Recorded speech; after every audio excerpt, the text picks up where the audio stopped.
All right, everyone, good morning. Thank you so much for coming to our first bike clinic of the year. You guys already know. But what I'd like to do, before we start off, let's go ahead. There's a bunch of new faces, so make sure, just tell me, I just turned the heater's on. No. Mira, Julian, the heater's on. Okay, anyways, sorry about that. So anyway, let's go ahead around and just say your name, where you're from, just your novice beginner, just a little about yourself. Yeah. I'm Michael Fitzpatrick. I'm from Boston, and I have the junior on this side. Our coach is me. I'm a marathoner. 240 is my best, and I've done one Olympic try. And you what? I won my age tried group. another one.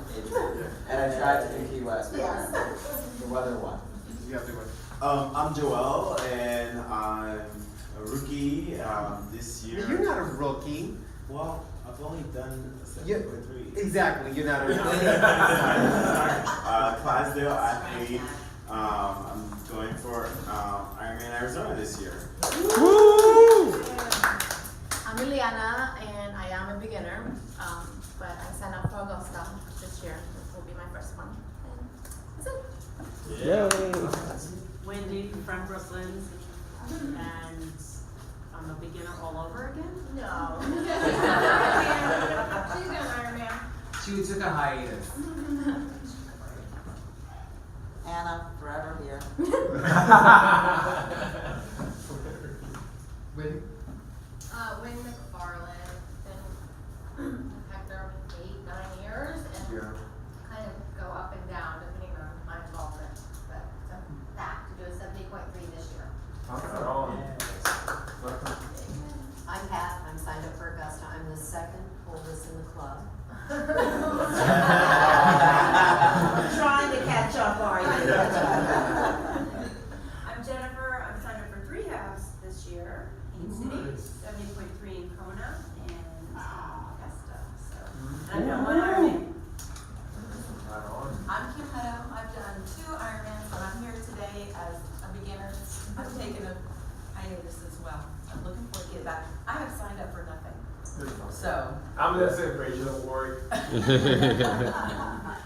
I'm just here to carry equipment. Okay. Assistant, mine is the assistant. All right, so we have Javier. Javier, I've been helping him out. He's one of the. Oh yeah, Julian. There you go. Julian Perez, assistant coach. My story started at, I guess, 3 years ago, 270 pounds. And I walked in through those doors. I took the blue pill, reality check, and then halfway through one of the workouts, Hector one day said, "You gotta lose the equipment." So I started taking off my watch and everything. It's like, how can I make myself lighter? He said, "They're fat. You need to lose the fat." So that's when I kind of like said, okay, we gotta do this in a very serious way. So I started fixing the way that I was eating and so on and so forth. And actually, last year, 2017, I did about 3 or 4 70.3s. 3 of them were sub 5. So super happy about that. And I did my first full Ironman in 11 hours, 20 minutes with 190 pounds. So, and I just fell in love with the sport. I don't know what is it like. Sometimes I don't know if I love myself too much or I hate myself too much, but it's that bottom line. But I really love the sport, and coach has been great to me, and I love the community and everything else. So it's awesome to be here. Awesome, thank you. And he's also a fan operator. Fan operator. All right, so awesome, thank you. So this is Javier. Javier has been doing triathlons for many, many years. He was part of the Puerto Rican elite team back in the day. Then he moved to Orlando, and he's one of Orange Cycle's bike mechanics. And he, thank you for volunteering your time and helping us out. And he's going to take you through the cleaning of your bike. How's it going, everyone? But I've been involved in cycling maybe 20 years, I would say. I started when I was like 14, pretty much a teenager. I still love it. I enjoy it a lot. So I learned a bunch of tricks. I started when I was like I said, in my teenager years. Pretty much, most of the time I work on my bikes. I never take my bikes to a bike shop or anything like that. I save a lot of money doing that. thankfully, when I moved here, I found out that repairing a bike in the States is way more expensive than in Puerto Rico.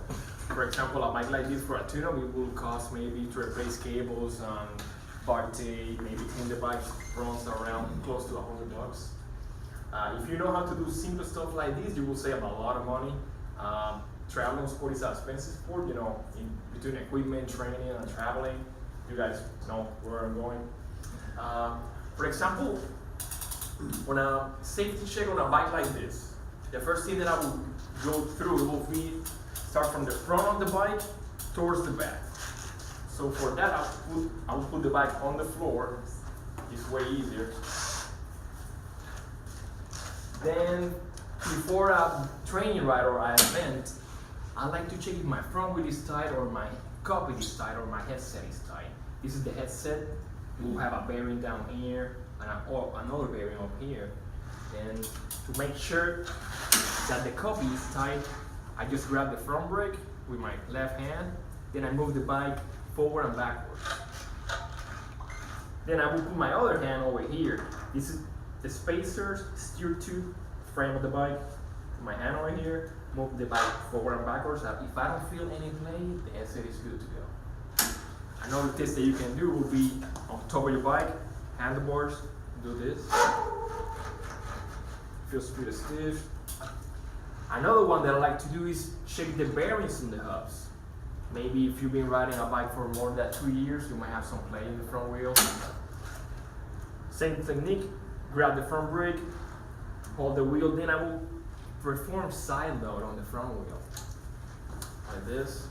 If I don't feel any play, the bearings are good or they don't need to be replaced. If you feel play over here, it might be a couple of things.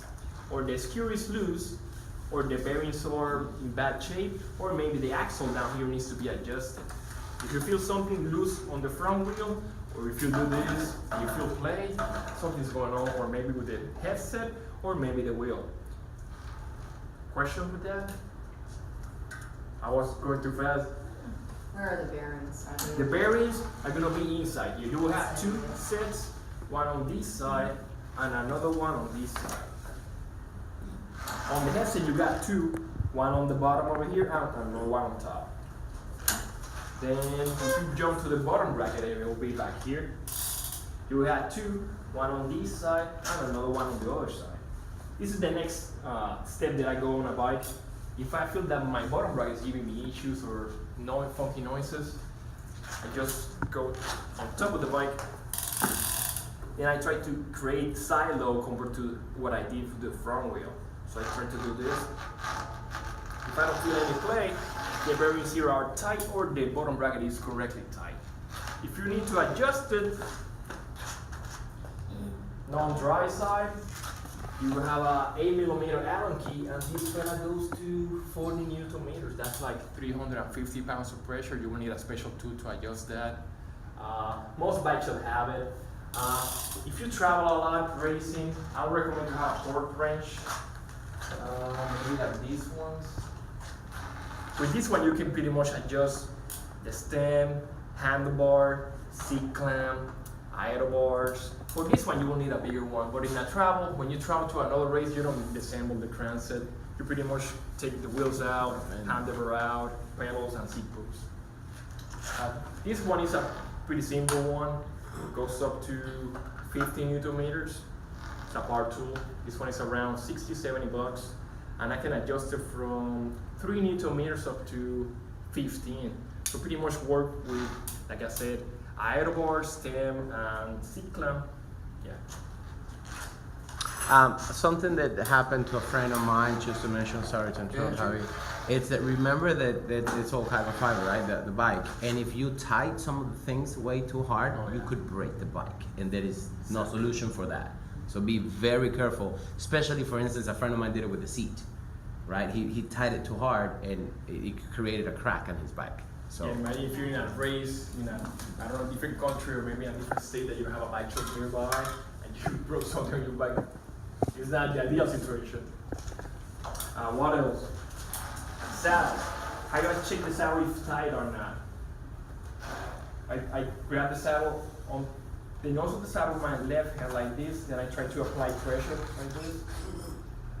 Feels pretty tight. If I feel something loose, I will go right here, and this one goes up to 13 Newton meters using the same rule that I just showed you guys. The back wheel. The back wheel is the same technique as checking the front wheel for safety. On the back wheel, you got 4 bearings.